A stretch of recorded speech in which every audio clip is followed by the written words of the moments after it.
para pakar, para guru besar, dan para narasumber beserta seluruh hadirin. Mudah-mudahan pertemuan ini memberikan berkah bagi kita semua, sehingga bisa memberikan manfaat bagi masyarakat, khususnya masyarakat Indonesia yang sedang kena pandemi sekarang ini. Mohon maaf, suara saya bisa dicerna dengan baik, Pak Ketua, Pak Moderator? Jelas, Prof. Mulyasa, sangat jelas, Prof. Iya, terima kasih. Jadi ini saya diminta dan akan menyampaikan pandangan terhadap kebijakan kurikulum dalam rangka pemulihan pembelajaran dan rencana penerapan kurikulum Merdeka. Insya Allah saya tidak akan mendeskripsikan teori, tapi saya akan memberikan pandangan sesuai dengan tugas yang diberikan, dan sesuai dengan tugas yang diminta. Yang pertama, bahwa sebagai pendahuluan, perubahan itu merupakan suatu keniscayaan, termasuk di dalam pendidikan dan kurikulum, bahwa kurikulum harus selalu berubah, disesuaikan. Jadi untuk disesuaikan dengan keadaan dan kebutuhan. Kemudian setiap perubahan kurikulum ini harus melibatkan berbagai ahli dalam berbagai bidang. Minimal ada ahli kurikulum, ada ahli teknologi pendidikan, kemudian ada ahli bahasa, ada ahli digital, ada ahli bidang studi, dan berbagai ahli lainnya, agar kurikulum itu merupakan produk yang profesional. Itu ya, produk dari berbagai masukan, berbagai ahli. Kemudian setiap perubahan kurikulum harus ada pembagian tugas yang jelas secara proporsional dan profesional. Artinya jangan sampai satu orang mengerjakan berbagai hal sehingga tidak menunjukkan hasil yang bisa dipertanggungjawabkan. Bagaimana caranya agar perubahan kurikulum itu bisa menghasilkan synergistic effect yang dapat dipertanggungjawabkan serta menunjukkan suatu produk kolaborasi yang profesional. Itu sebagai pendahuluan. Kemudian pandangan saya terhadap kebijakan pengembangan atau perubahan kurikulum dari kurikulum 2013 kemudian ke kurikulum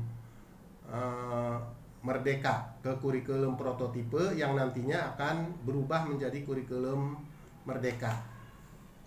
Yang pertama, pengembangan kurikulum harus berbasis program yang berkesinambungan, continuous improvement program, bukan berbasis proyek. Ini kesalahan besar yang sering terjadi di Indonesia, bahwa perubahan kurikulum itu diproyekkan sehingga habis proyeknya, habis dananya, berubah pimpinannya, maka berubah lagi, maka selesailah perubahan itu, tidak berkelanjutan. Jadi bagaimana caranya agar perubahan kurikulum itu merupakan suatu proses yang berkelanjutan dan berkesinambungan. Mau ganti menteri, mau habis dana, tapi kurikulum itu tetap berlanjut, gitu ya, berlanjut dan berkesinambungan, tidak putus-putus. Kemudian yang kedua, perubahan kurikulum di era endemi sekarang ini merupakan hal yang kurang seksi, gitu ya.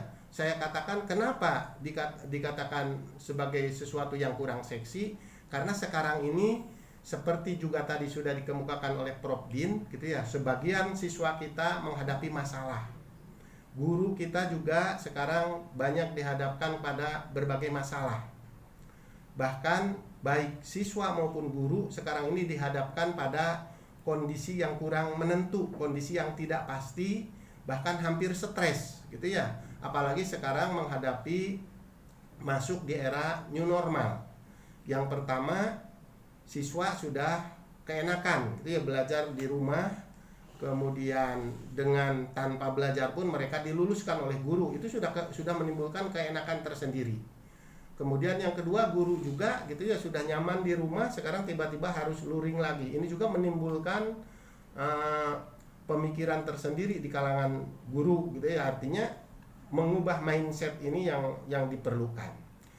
Kemudian PJJ telah menciptakan learning loss. bukan hanya menciptakan learning loss seperti yang dikatakan oleh Pak Menteri Nadiem sebenarnya PJJ itu, tapi sudah membuat motivation and creativity loss. Jadi sudah kehilangan motivasi dan sudah menghilangkan kreativitas anak.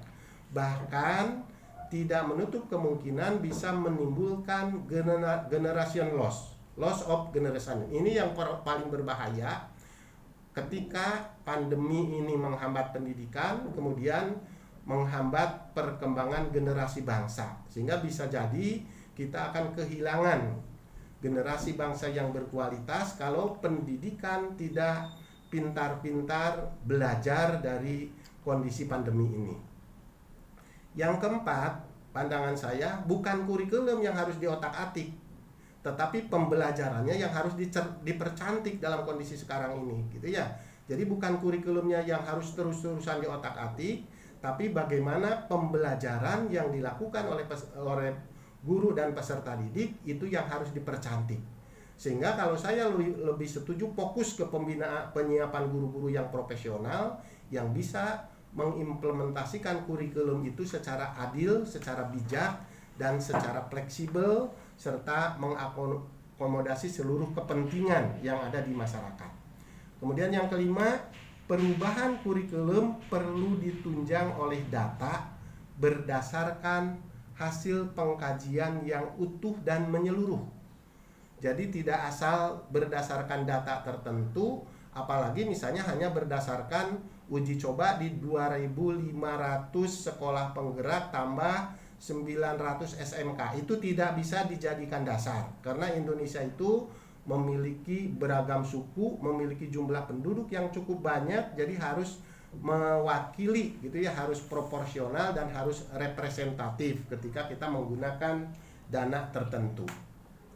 Yang keenam, perubahan kurikulum prototipe menimbulkan keberagaman sekaligus kegamangan. Artinya dengan ada kurikulum prototipe ini sudah memberikan keberagaman di dalam kurikulum, tapi sekaligus itu menunjukkan kegamangan. Jadi kegamangan bahwa dengan ada 3 kurikulum gitu ya, sekaligus menyulitkan gitu ya, menyulitkan untuk mendapatkan data yang real, utuh dan menyeluruh tentang kualitas pendidikan. Karena nanti akan sulit membedakan kurikulum yang mana kurikulum yang paling baik di antara 3 itu. Kurikulum prototipe merupakan opsi tambahan yang perlu dipertanyakan efisiensi dan efektivitasnya. Kemudian kenapa pemerintah tidak berani menetapkan satu kurikulum saja sebagai kurikulum generik yang lebih efektif dan efisien dalam monitoring maupun dalam evaluasi serta dalam penjaminan mutu. Jadi dengan banyaknya kurikulum, saya kira ini akan menyulitkan monitoring dan evaluasi serta menyulitkan juga di dalam penjaminan mutunya. Jadi kalau saya memandang lebih baik kita punya kurikulum generik dengan prinsip fleksibel gitu ya, dengan prinsip fleksibel bagaimana guru bisa menerapkan dengan baik di sekolah. Yang ke-10, kurikulum prototipe sebaiknya jangan menjadi parasit, artinya tumbuh di antara kurikulum-kurikulum yang lain. Dalam hal ini adalah berkembang dan tumbuh dari kurikulum 2013. Dia tumbuh tapi mematikan kurikulum 2013. Tetapi jangan pula menjadi kurikulum yang tanpa arah. Jangan sampai nanti seperti kurikulum 2013 revisi yang dihentikan tanpa dievaluasi, atau seperti kurikulum-kurikulum lainnya yang layu sebelum berkembang atau sebelum digunakan. Berikut pandangan saya terhadap efektivitas penerapan kurikulum dalam pemulihan pembelajaran. Pandangan pertama saya, corona telah mengubah segalanya dan pandemi telah menghadirkan ketidakpastian. Jadi sekarang peserta didik, guru, dosen, dan semua orang yang berkepentingan dengan pendidikan dihadapkan kepada ketidakpastian. Apa yang akan mereka tuju itu juga sebagian besar tidak jelas, bahkan banyak siswa yang tadi saya katakan banyak yang stres. Kemudian kurikulum hanyalah salah satu dari sekian faktor yang berpengaruh terhadap kualitas pendidikan, karena masih banyak faktor lain, terutama guru dan peserta didik gitu ya. Jadi sehebat apapun kurikulum, Kalau guru tidak bisa mencerna dengan baik, tidak akan terjadi perubahan yang baik di kalangan peserta didik. Oleh karena itu yang berikut perlu ditetapkan skala prioritas. Karena perubahan kurikulum secara konseptual bukanlah kebutuhan yang mendesak. Gitu ya. Jadi perubahan kurikulum secara konseptual bukanlah hal yang mendesak. Yang mendesak itu adalah bagaimana kita memperbaiki implementasi kurikulum itu di lapangan dan memperbaiki praktek-praktek pendidikan di lapangan agar bisa memberikan manfaat, terutama jangan sampai tadi banyak peserta didik yang kehilangan motivasi belajar, kehilangan kesempatan belajar. Kemudian yang keempat, pemantauan penerapan kurikulum secara langsung ke sekolah dan daerah ini diperlukan, gitu ya, diperlukan untuk melakukan penyempurnaan, sehingga barangkali Kemendikbud bisa menugaskan krunya untuk memantau secara langsung di lapangan agar memperoleh data yang real, gitu ya, memperoleh data yang real berkaitan dengan perubahan kurikulum ini. Berikut pandangan saya terhadap implementasi kurikulum prototipe. Yang pertama, implementasi kurikulum prototipe menuntut guru dan peserta didik yang aktif dan kreatif, serta sumber belajar yang memadai. Nah, dari kalimat ini maka belum tentu semua guru, semua siswa bisa mencerna kurikulum prototipe ini. Kemudian yang kedua, implementasi kurikulum prototipe tidak perlu dipaksakan kalau masih ada alternatif lain yang lebih menjanjikan, seperti tadi, seperti kurikulum generik. Misalnya kurikulum 2013 bisa ditetapkan sebagai kurikulum generik, jadi tidak perlu ada kurikulum lain misalnya. Kemudian pandangan terhadap penerapan kurikulum secara opsional di satuan pendidikan. Yang pertama, penerapan kurikulum secara opsional menunjukkan ketidakpastian sekaligus kebingungan dan kegamangan pemerintah berkaitan dengan kurikulum. Kemudian yang kedua, kenapa tidak dikembangkan kurikulum generik berdasarkan Undang-Undang Sisdiknas dan Standar Nasional Pendidikan yang berlaku untuk seluruh wilayah hukum Negara Kesatuan Republik Indonesia dan diimplementasikan sesuai dengan prinsip fleksibilitas sesuai dengan kondisi dan situasi masing-masing. Kemudian yang ketiga, penerapan kurikulum secara opsional berpotensi menimbulkan pemborosan. Penerapan kurikulum secara opsional berpotensi menimbulkan keborosan karena nanti ini perlu biaya yang tidak sedikit, gitu ya. Bahkan mungkin biaya tersebut kalau dibandingkan dengan pelatihan guru, gitu ya, mungkin lebih efektif digunakan untuk memberikan pelatihan guru. Yang keempat, menuntut penerapan kurikulum secara opsional menuntut pemerintah untuk melakukan monitoring dan evaluasi terhadap berbagai kurikulum, bukan satu kurikulum saja. Yang kelima, penerapan kurikulum secara opsional berpotensi pengkotak-kotakan pendidikan sesuai dengan kurikulum yang digunakan dan tidak mendukung rasa persatuan dan kesatuan, gitu ya, sebab nanti masing-masing akan terbentuk alumni kurikulum A, alumni kurikulum B, alumni kurikulum C, itu nanti akan membanggakan kurikulumnya masing-masing. Kemudian yang keenam, berpotensi membingungkan keberlanjutan pendidikan di perguruan tinggi. Jadi perguruan tinggi nanti akan mengevaluasi calon siswanya itu berkaitan dengan kurikulum mana, gitu ya. Ini akan berbeda-beda. Kemudian yang ketujuh, membingungkan keberlanjutan kurikulum itu sendiri ketika terjadi pergantian kepemimpinan tahun 2024. Jadi yang harus kita pahami dan perlu saya tegaskan bahwa tahun 2024 itu ada pesta besar, ya, ada pesta besar pemilihan presiden dan wakil presiden beserta seluruh perangkat negara. Dan ini tentu saja, gitu ya, akan terjadi skala prioritas apakah pada waktu itu diperlukan perubahan kurikulum. Kemudian pandangan terhadap konsep dan perencanaan penerapan kurikulum merdeka. Yang pertama, secara konseptual kurikulum merdeka merupakan kurikulum yang menjanjikan. Artinya bagus secara konseptual tetapi belum tentu bagus secara aktual. Yang kedua, penerapan kurikulum merdeka perlu dikaji secara utuh dan menyeluruh dengan melibatkan berbagai pihak yang berkepentingan. Yang ketiga, kurikulum merdeka menganut paham filosofis konstruktivistik. Sedangkan masyarakat Indonesia pada umumnya memiliki paham pragmatis behavioristik. Ini yang akan menjadi masalah besar dan selalu jadi masalah besar sejak kurikulum berbasis kompetensi yang berpaham konstruktivistik dipaksakan gitu ya kepada masyarakat yang behavioristik. Jadi tidak nyambung kurikulum sampai sekarang, tidak nyambung di lapangan.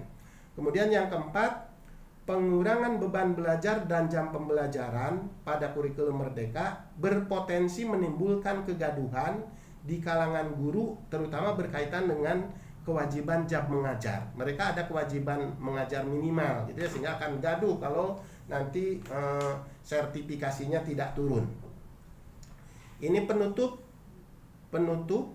tahun 2024 atau tahun 2025 setelah kondisi normal, setelah bebas dari corona, tidak cukup hanya dijadikan ajang evaluasi kurikulum merdeka, tetapi perlu dilakukan reformasi pendidikan secara menyeluruh, baik berkaitan dengan undang-undang, standar nasional pendidikan, termasuk bagaimana menyiapkan guru-guru yang profesional. Barangkali mungkin kita perlu memiliki lembaga pendidikan tenaga kependidikan yang mumpuni gitu ya, yang mampu menghasilkan guru-guru yang profesional yang siap mengimplementasikan kurikulum secara optimal di lapangan sehingga bisa menghasilkan lulusan-lulusan yang berkualitas dari berbagai lembaga pendidikan. Demikian yang bisa saya sampaikan sebagai pandangan saya gitu ya. Jadi saya mohon maaf mungkin berbeda dengan yang lain karena itu pandangan ya, bukan, saya tidak mendeskripsikan, tidak juga saya menyampaikan teori-teori, tapi saya memberikan pandangan bagaimana mengenai keberlanjutan kurikulum di Negara Kesatuan Republik Indonesia ini. Terima kasih, mohon maaf apabila ada hal-hal yang kurang berkenan. Billahi taufiq wal hidayah. Wassalamualaikum warahmatullahi wabarakatuh. Dan mohon maaf bahwa ini naskah akademiknya juga sudah saya sampaikan dengan PowerPoint-nya. Terima kasih.